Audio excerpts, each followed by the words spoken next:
Today on Studio G, we will be getting updates on the racing world with our own Bree Bradley on Motorsports Minutes. And Donald Woods gives us an inside look at what women are doing participating in a male-dominated sport. Carl Winder will also sit down with UNLV professor and nationally known journalist Alicia Shepherd. All this and more happening in 30 seconds right here on Studio G.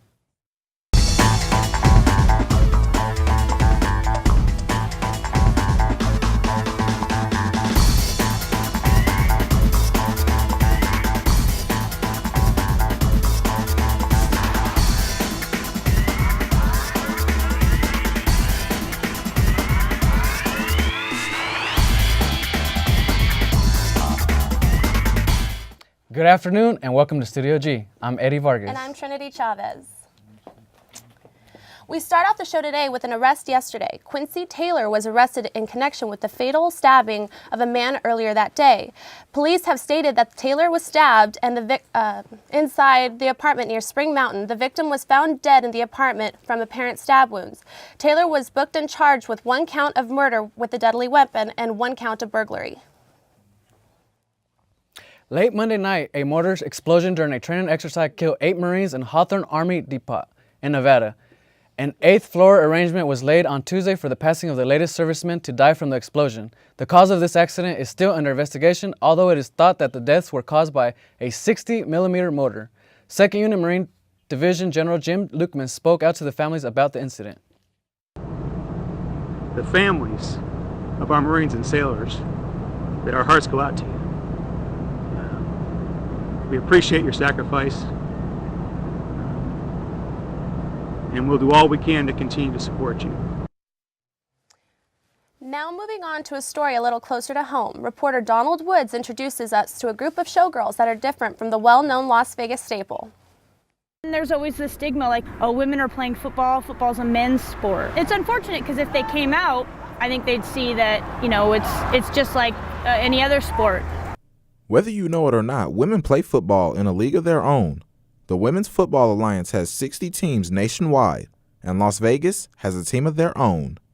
We're the Las Vegas Showgirls. We've been around 8 years. We've been a part of 3 different leagues. I've been coaching since day one. We're one of the top teams in the nation, and we represent Las Vegas. The Showgirls have a reputation for victory, with winning over 75% of the 69 total games that they've played. It's been amazing. I love the game. I've learned a ton over 8 seasons. When I started, all I knew was what I'd seen on TV. I can't watch football the same anymore. I've always been a fan of football. I love just the camaraderie and the hitting, and I'm a very aggressive person, so I get to hit people for free, so it's the best thing for me. We've been pretty safe. We definitely teach a lot of fundamentals. We keep it safe out on the football field. We do a lot of drills. We run, we lift weights. And we keep it safe for the girls.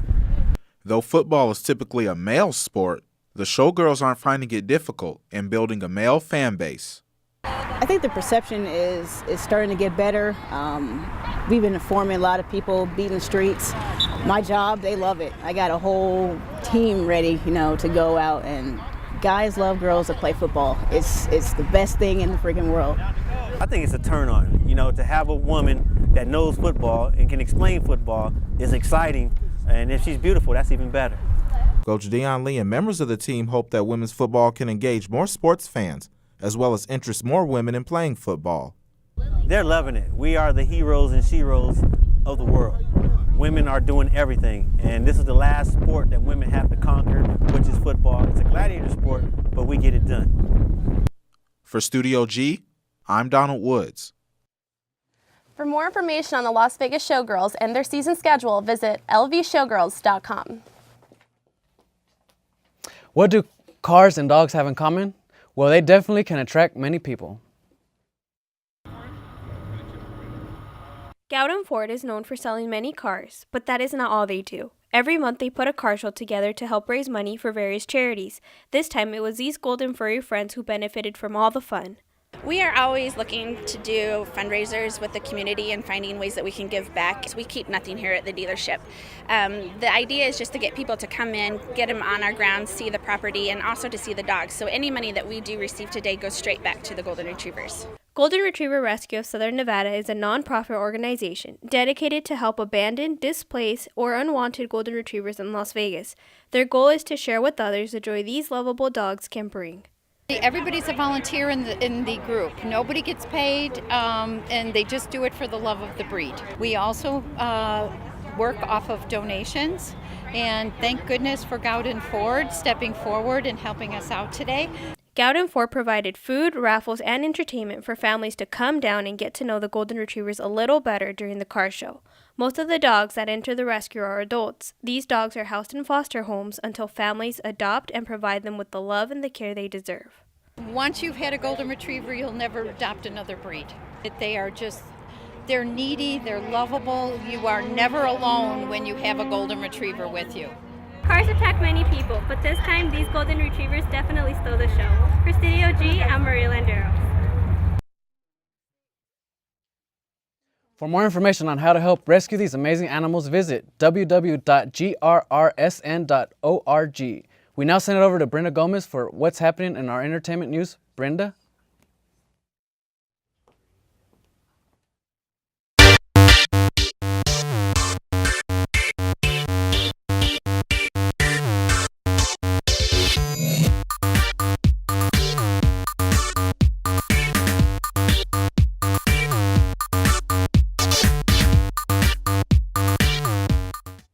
Hello everyone, I'm Brenda Gomez and welcome to Did You Hear? We begin with an actress who just doesn't get it. It seems that Lindsay Lohan could take her own advice. A few weeks back, we talked about the 26-year-old taking a new path in order to better her life. The actress was going to be a mentor to high school students, encouraging them to stay out of trouble. Well, that did not work out. According to CNN, Lohan is going to rehab. She is to be in a locked-in facility for 90 days.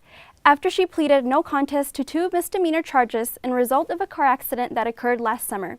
To top that off, she has to undergo psychotherapy, complete community service, and her probation was extended for shoplifting by 2 years. It is not a surprise that she arrived 45 minutes late to her court appearance on Monday. The judge was not too happy about Lohan's behavior, and he made it clear. This is it. You violate your probation, then we're not going to be having discussions about putting you back on probation on either of these cases.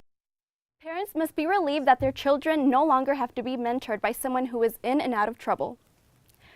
While some celebrities are publicizing their relationships, there are others that are making their breakups very clear. Actress/singer Selena Gomez announced her separation with singer Justin Bieber on Monday night on her appearance of the Late Night Show with David Letterman. The 20-year-old joked about making Bieber cry, stating, "Well then, that makes 2 of us," after Letterman said that Bieber's last appearance in the show, he made him cry. Gomez is single and is not dating anyone. She is currently promoting her new film, Spring Breakers. Madonna is causing some controversy after her appearance on the GLAAD Awards last Saturday. Not only did she dress like a Boy Scout, but criticized the organization. The singer wanted to bring attention to the Boy Scout ban on gay members and leaders. She quoted that their rules, quote, "are stupid rules." Madonna also made her point across against discrimination, bullying, and homophobia. She talked about society today and how it needs to change. Team people, we live in America. Land of the free and home of the brave? That's a question, not a statement. Actress Sofia Vergara is freezing her eggs. Although the Modern Family actress already has a 21-year-old son, she wants another baby in the future. Vergara is eating healthier and is taking hormone pills and injections in order to make the perfect egg. Maybe she has baby fever because of the recent baby she had in the show. Well, that's all the entertainment I have for you. After the break, Bree Bradley will have an update on Motorsports Minute. Stay tuned. I'd like to thank the members of the UNLV community that have started something. I became a big sister to make an impact in a child's life. I became a big brother to get involved in my community. 4 hours a month, you can make a big difference in the life of a child. I became a big sister because I wanted to start something. Contact Big Brothers Big Sisters of Southern Nevada and start something today.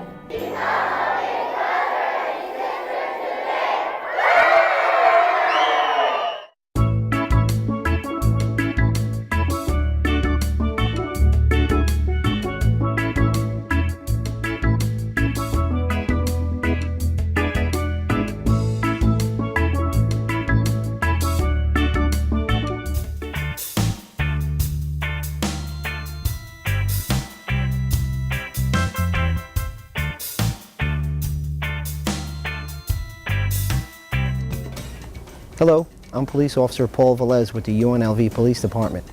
What you just saw was an example of how quickly your property can be stolen here on campus. On campus, our #1 reported crime is unattended property theft.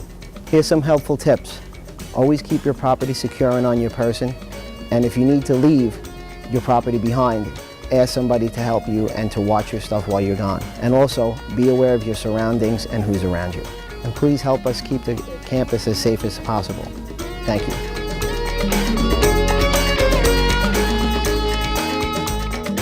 Welcome back from the break. We now throw it over to Bree to find out what's revving up in Motorsports Minutes. Good afternoon, fellow speed junkies, and welcome to this week's edition of Motorsports Minutes. I'm Bree Bradley. This week's segment will center entirely around the Great American Off-Road Race being held in Las Vegas this weekend, the Mint 400.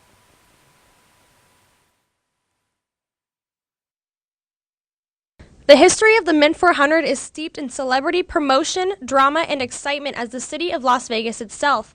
The Mint 400 has held the title of the toughest, most spectacular off-road race in North America since 1967 when it was first run. Initially, the race was a public relations event promoting the Mint Hotel's, believe it or not, annual deer hunt. But what started out as a hotel promotion soon grew into a legitimate desert race. Well-known names from all racing genres, as well as the television and motion picture industry, entered the race in hopes of experiencing the true challenge. These big names included Indianapolis 500 winners Parnelli Jones, Al Unser, Rick Mears, and Roger Ward, off-road champions Mickey Thompson, Ivan Stewart, Jack Flannery, Walker Evans, international off-road competitor Rod Hall, powerboat champion Bill Muncie, movie and television stars James Gardner and Steve McQueen, and many more. In 1972, K.J. Howe, the Mint Hotel executive and longtime Mint 400 race director, conceived the Girls of the Mint 400 to add glamour and PR value to the race. Each year, the Mint Racing Committee chooses a contingent of women to reign over the event's activities. Local media representatives help select the final 10 from hundreds of entries received from contestants from around the world, including the U.S., Canada, Mexico, and even Europe. This group of beautiful women includes Linda Carter, who portrayed Wonder Woman in the television series, and Wheel of Fortune's Vanna White. The Mint 400 race sadly ended in 1988 after the sale of the Mint Hotel. However, the story continued in 2008 when the Great American Off-Road Race was revived by a local off-road organization. Bigger, badder, and better than ever, the Mint 400 is everything that it is, was, and a whole lot more. Given the advances in off-road technology and the ever-changing landscape of Las Vegas, the Mint has grown tremendously, but all of the classic elements are still in place. Race fans can inspect an entire week of events leading up to the race, including a race vehicle parade down the Las Vegas Strip later today, starting at 3:30, so traffic may be a little congested during that time.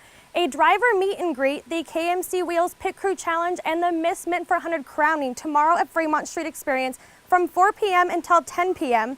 Technical inspection of the race vehicles and contingency will take place all day Friday on Fremont, and of course the 400-mile-long race on Saturday between Jean and Primm, Nevada.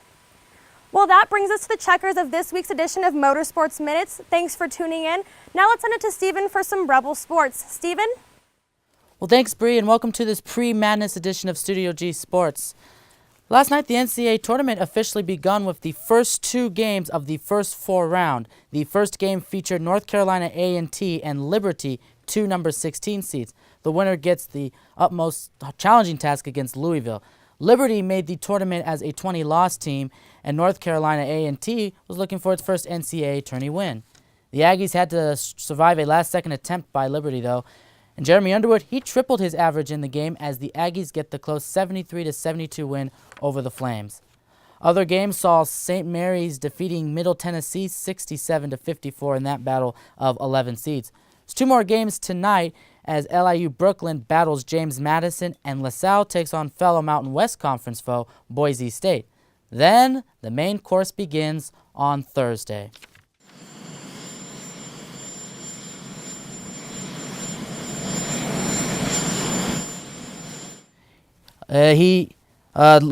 Louisville, Indiana, Ohio State, and Florida are all his picks to reach the Final Four. That number's down to two number 1 seeds, a 2 seed, and a 3 seed. Last year, Obama picked 2 of the final 4 correctly. As for who he picks to win it all, he's got the Hoosiers out of Indiana as his pick to win it all. Well, the World Baseball Classic Championship featured Puerto Rico and Dominican Republic. These 2 teams had already met twice during the tournament, with the Dominican Republic winning both times. Puerto Rico looking to change that. The prohibitive favorites wasted no time as Reyes led off the first with a double, then later scored with Cano on a 2 RBI double by Edwin Encarnacion. That lead was padded in the 5th by Eric Ibar's RBI double, which made it 3-0. Pitching took over for the Dominicans as they did not lose a single game during the entire tournament, en route to hoisting the gold medal. Yankee second baseman Robinson Cano was named MVP of the tournament, hitting .469 with 4 doubles, 2 homers, 6 RBIs, and 25 total bases. Well, soccer superstar David Beckham has arrived in China for a few days. In his first visit to Beijing since the 2008 Summer Olympics, he visited with pupils and reporters in Xieja Hutong Elementary School. His 5-day visit to various cities across China promoting activities, that because he's an ambassador for the Chinese Super League and the youth football program. Well, that will do it for today's sports report. Tomorrow, tune in as Justin Fuller gets you set for all the madness as the round of 64 officially begins Thursday and work productivity as we know it for the next 2 days goes away. And he'll also have a preview of UNLV's matchup with Cal. Speaking of Justin, here he is with your weather. Justin? Thank you, Steven. Let's get started with the update of the beautiful weather this week. As you can see outside, it's kind of cloudy, gloomy. 74 degrees, the winds are 16 miles per hour. The high is 74, the low 66. The high was, the official high, or the record, was 90 degrees set back in 2004 when gas prices weren't really an issue. As you can see here, there's a lot of wind activity and rain above us and a little in Cali. 68 degrees in St. George, 71 degrees in Kingman, 60 degrees in Eureka.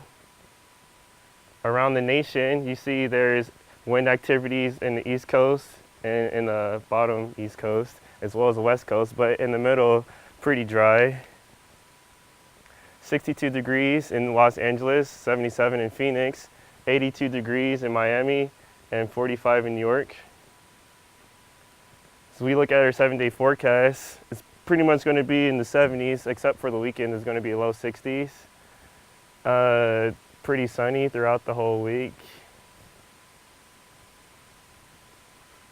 When we come back from the break, Carl Winder will sit down with journalist Alicia Shepherd. Stay put and we'll be right back.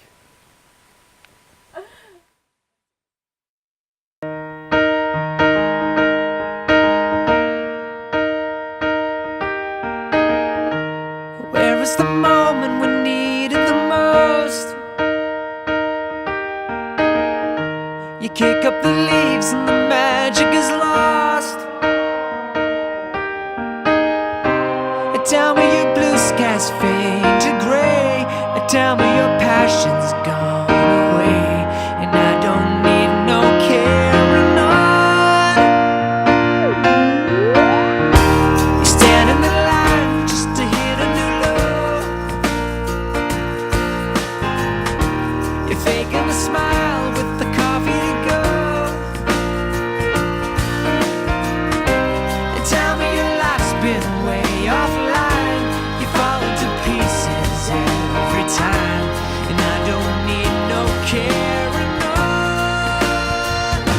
You had a bad day. Welcome back from the break. I am joined by Alicia Shepherd. Professor Shepherd, thank you for joining us. Happy to be here. Yes, and right now it's just a tragedy up in Hawthorne, Nevada at this moment in time. At least 7 Marines died from a 60mm mortar. Yeah. Right now, sorry. I was going to say, we're used to hearing about IEDs blowing up in Afghanistan, but not in the U.S., so that was really shocking. And also the number that died was really shocking. And just right now, the government has put a blanket suspension on all the weapons. Do you think that was a smart move on their part? Absolutely. Until they find out what caused the crash, they obviously don't want something like that to happen again. Yes, I gotcha. And aside from that, I mean, it was a tragedy, but right now, Hawthorne, Nevada, not a very big town. And now I can imagine the AP's there, New York Times, all the local media right now. It's just how rushing in. Yeah, just how does that affect a community with all these media outlets coming in? Well, it can be overwhelming, especially, we talked about Newtown, Connecticut, where 21 school-age children were murdered, and there was a dissension of the media. And I think the townspeople get it at first. It sort of depends on how long they stay. I think they can feel very violated by the journalists, as we call it, parachuting in, tell me everything, who do I go to, what do I talk to, do you know anybody, and then saying, see ya. And I think oftentimes, unfortunately, because of deadlines and the way the media works under a lot of pressure, that the townspeople often feel used.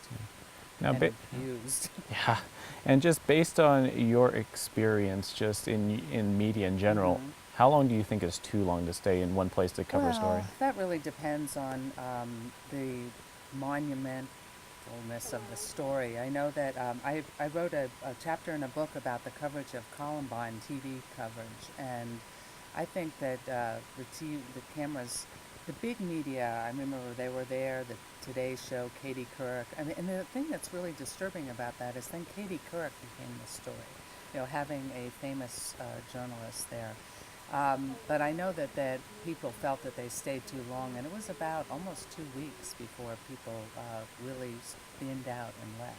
So there is no set formula. I also covered the shootings at Virginia Tech, and boy, was that a circus. I mean, but I think everybody understood, and there got to be a point where there were really no stories left, and I was doing this for the New York Times, and I just felt like, we've tapped out and overstayed.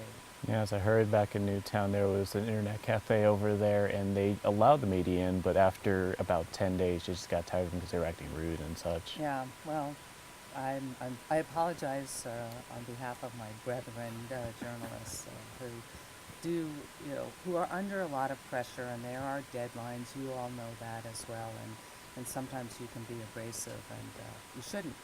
Yes. I mean, people are very generous to give up their time, and the local townspeople, as you mentioned, the internet cafe, they were obviously very kind to let the journalists use it. I'm sure they were desperate for high-speed internet. Yeah, very much so. And talking about the media controversy, you were involved in a controversy yourself while you were working for NPR. Can you go into detail a little bit about that? Well, I was involved in many controversies. I was there almost 4 years. I think the one you're asking me about is whether or not the journalists should use the word torture. And this was around the time that the military was torturing. And I say that because torture is a very loaded word. It's also against the Geneva Convention for the U.S. to torture. And so the Bush administration's position was that we are doing this for national security. And so they had a justification, and that was their side. Obviously the left, the progressives, felt that call torture what it is. And I came down in the middle and just said, let's not even use the word torture. Just, if you're going to talk about waterboarding, describe what waterboarding is. And Yes. if you're talking about forcing water in my mouth and I can't breathe and I feel like I'm drowning, I get it. Anyway, Professor Shepherd, thank you very much for joining us today. Great. And now we send it back to Des for more news. There's a lot of talk show on campus that gives students this opportunity to speak up and be heard. Reporter Alexis Merce has more. Broadcast journalism major Jordan Lorenzo, also known as Jay the Boss, is the host of her very own show, Tall Table Discussions, Boss Talk. TV personality Jay the Boss touches on subjects that interest today's youth, such as relationships, music, and student life. So I started it as a radio show, and I've always wanted to branch it out for Boss Hogg TV. I really wanted our voices to be heard. I wanted a student show, and I wanted to get more experience for myself as far as being a broadcaster and as far as being in front of the camera. And I know I have a lot of opinionated and fun friends who would really bring a lot to the table that a lot of the shows on campus don't have. Each episode features a different topic and 4 student panelists who talk it out and debate. It depends. If two people break up, maybe they just need time to grow, you know? Not saying that's always the case. Because I'm pretty sure you break up for a reason. But yeah, I mean, there's nothing really wrong. Every situation has its, you know, its own individual. There's no set standard saying, no, you shouldn't get back with an ex. You know, every two people are different. Jay has received nothing but support from her family and friends. They enjoy being a part of the show and love voicing their opinions. I'm a part of Boss Hogg, basically to support Jay with her ideas, you know, get it out there so everyone can see. And then I also get to, you know, give my opinions and my views on certain situations. And I also learn information from, you know, the other people on the show. I really think the biggest part that played into me being a part of it is just supporting a friend, supporting somebody that's important to me. It's college views from college students about subjects we don't get on networks that we see on TV, like reality TV. We don't get those kind of interpretations of the struggle and what we're really thinking and what we're learning in the whole college system. So it's important for us to connect. Jay has high hopes for her show. She hopes to see it progress in the future. And my goal for the show was pretty much to continue to get views, to continue to have the support of Vegas and as far as UNLV, and try to pitch it to UNLV-TV to actually get it in our big studio. If you're interested in checking out Tall Table Discussions, go on youtube.com/Boss Hogg Radio. From Studio G, I'm Alexis Mers. If you have any topics you would like Jay to hear about, contact her via Twitter at jtheboss.com. Moving on to entrepreneurship, I spoke to UNLV students about how they're getting a head start in the business market.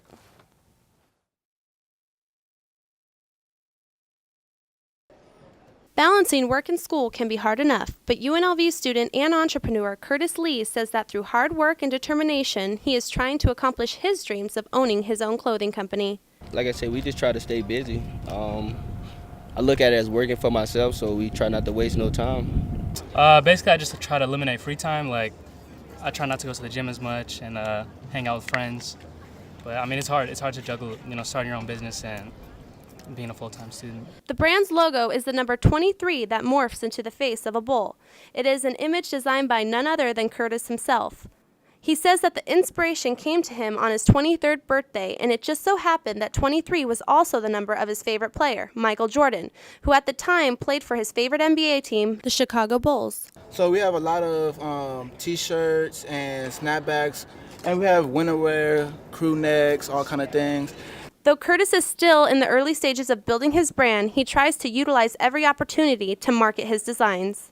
Well, there's a lot of resources on campus, a lot of professors that can help me out, there's a lot of students, so a lot of customers. We have Facebook page, we have Instagram, we have Twitter page, so we get out there. Website, www.reliantcurtislee.com. Just pretty much word of mouth around campus. Ron adds that the brand is style that comes at an affordable price. Because everything else is expensive, and this is affordable for college students to wear around campus. Curtis says the concept behind the brand is to inspire people to accomplish their dreams, because it is those dreams that people rely on. If you check us out, like I say, we inspiring people to do what they want to do, as far as like relying on every dream, which we have, which is the concept of going based behind the clothing line. And just to support like local, like I say, students, locals, and like here in Las Vegas, we'll have a lot more products coming.